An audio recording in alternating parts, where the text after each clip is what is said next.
All right, we're up to chapter 23, and this is Chase telling the story again. And so um, he's just gotten the clear from his dad, well, in the last couple of chapters. So now he's back to playing football again. At football practice, when everybody else is laboring under a ton of equipment and you're breezing through the drills in shorts and a t-shirt, you're not the most popular guy on the field. All around me, the gridiron resounds with crunching tackles, oofs, and grunts of pain. But I'm immune to that. No contact for the first week of my comeback. Middle school rules. My teammates managed to see to it that I suffered just the same. Around the Gatorade bucket, no drink in my hand makes it as far as my mouth. It's pretty clear the other players have determined that I'm not going to get so much as a sip as long as my special treatment holds up.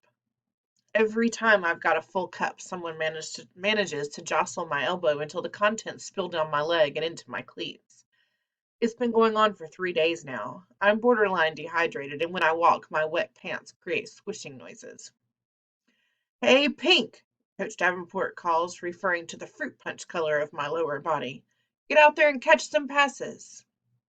I have no memory of what practice is supposed to be like, but I don't complain about the treatment and focus on doing my job.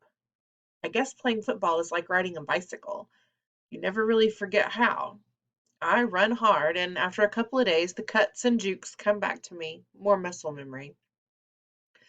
I make a few good grabs, and I can feel the guys' attitudes thawing a little. Nice catch, Captain, Landon tells me with a slap where my shoulder pad would be if I was wearing one. I guess I'm still the captain. I didn't forfeit that by having amnesia.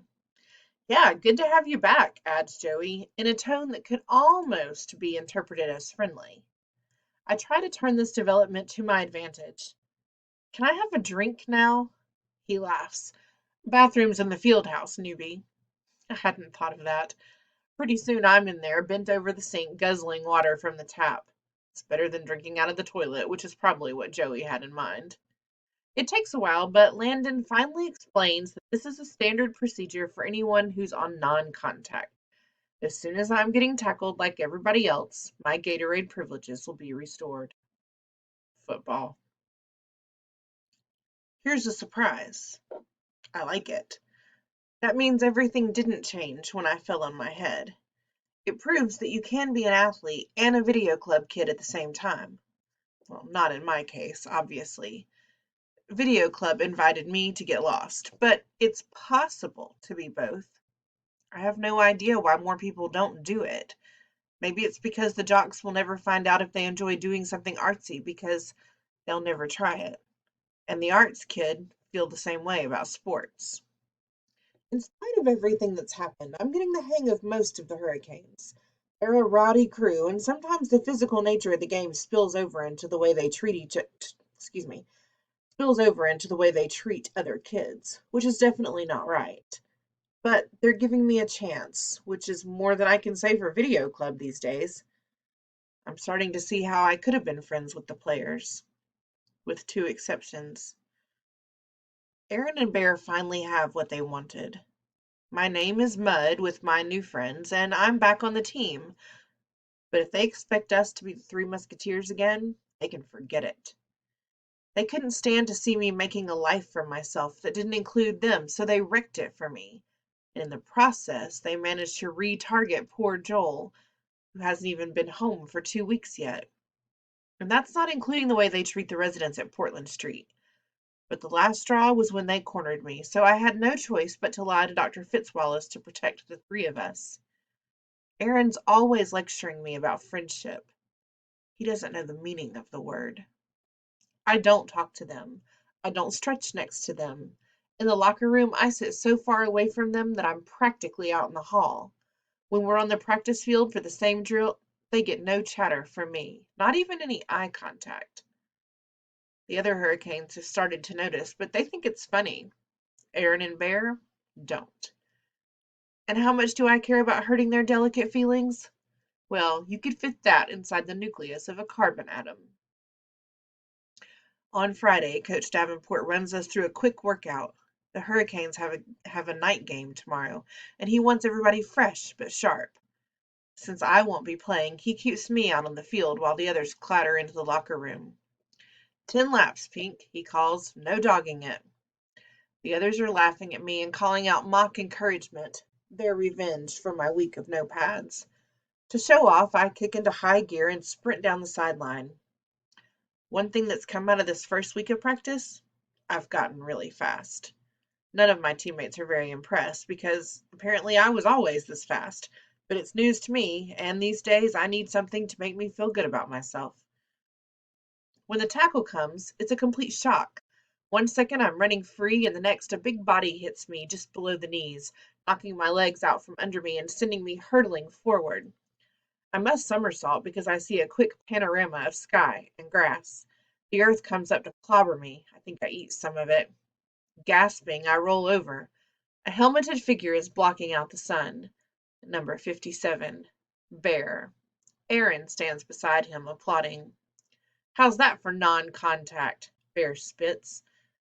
I don't answer. I can't. The wind is totally knocked out of me. I just lie there, wheezing. Oops, he goes on, fake apologetic. I think that might have been contact. It's so confusing with you lately, Ambrose.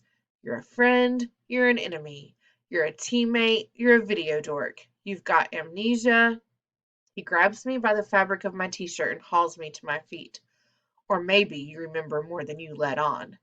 I've got no pads on, I choke, finding breath at last. You want to kill me? It could happen, and you'd get more than community service for that. We had to get your attention, man, Aaron informs me solemnly. You've barely said a word to us all week. Don't worry. We won't harm a hair on your little head, Bear adds. Not until we get square. Get square? I don't know if I've ever been so mad. Aren't we square yet? All my friends hate my guts because they think I set up what happened in the band room. Aaron grins. It wasn't too hard to convince them either. I guess we're not the only ones who figured out the new Chase is a phony. What are you talking about? I sputter. You never had any amnesia, Bear accuses harshly. You faked the whole thing. Are you crazy? I demand. What's so fantastic about forgetting your whole life that anybody would fake it? I didn't even know my own mother. Well, for one thing, Bear returns readily, you can act like you have no clue what you owe us. I owe you nothing, I seethe. The fact that I used to be friends with you guys makes me sick. If you think you can push me around the way you do everybody else, think again. There's still enough of the old Chase left to take you on. You're lucky I don't go straight to the cops and rat you out for swiping Mr. Solway's medal. They stare at me in surprise. I can feel the advantage shifting to me, so I don't let up. Yeah, geniuses. I figured that out by watching you prowling the halls of Portland Street, taking advantage of the people you're supposed to be helping.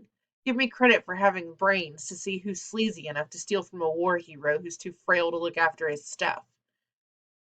Bear is still staring, but slow understanding is dawning on Aaron. You really do have amnesia, he tells me. Yeah? So? So you don't remember. We didn't jack that medal.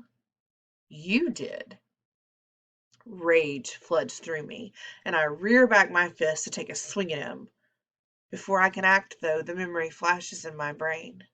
The triangular case on the dresser, flipped open to reveal the gleaming 5-pointed Medal of Honor at the end of its blue star-spangled ribbon. A hand reaches down for it. My hand. I'm totally appalled, yet it makes perfect sense. Aaron and Bear are the worst people I know, but they weren't always a twosome. They had a ringleader, Chase Ambrose. And in those days, if they were low, he was lower. Even before the memory returned, I should have known I did it. Bear's words break into my horrified thoughts. That's right, Boy Scout. This one's on you. You didn't even wait till the old Dumbledore was out of the room. As soon as his back was turned, you snatched it and tossed the case in the closet. Worth big money, and you owe us our share. Three-way split, that was our deal, Aaron confirms. If we were sentenced to the Graybeard Motel, at least we were going to get something out of it. I don't have it. Bear's brow darkens. Don't lie, man. I saw you jam it in your pocket and walk out of the building. No, I all but whisper. I mean, I might have it, but I don't know what I did with it. And if I do find it, it's going back to Mr. Solway. Maybe I used to be a crook, but I'm not one anymore. Aaron steps forward. Fine. You're better than us now. You're a saint. But when you took that medal, that was the old you and the old rules. So it belongs to all three of us. You can't do anything without our okay, and we don't give it. He looks totally serious, like a lawyer reading a contract. You make a move without us, you'll regret it, Bear adds threateningly. I regret I ever met you guys, I shout, hoarse with emotion. I wheel away from them and flee for home, not even stopping in the locker room to shower and change. I have to put as much distance as possible between myself and those two. As I run, hot tears of shame are streaming down my face. Since my accident, I've heard a lot about the person I used to be. Never did I imagine this. I sprint harder, accelerating onto the sidewalk, outpacing even the most intense drills from practice. It's no problem escaping Aaron and Bear, but I'll never be able to get away from myself.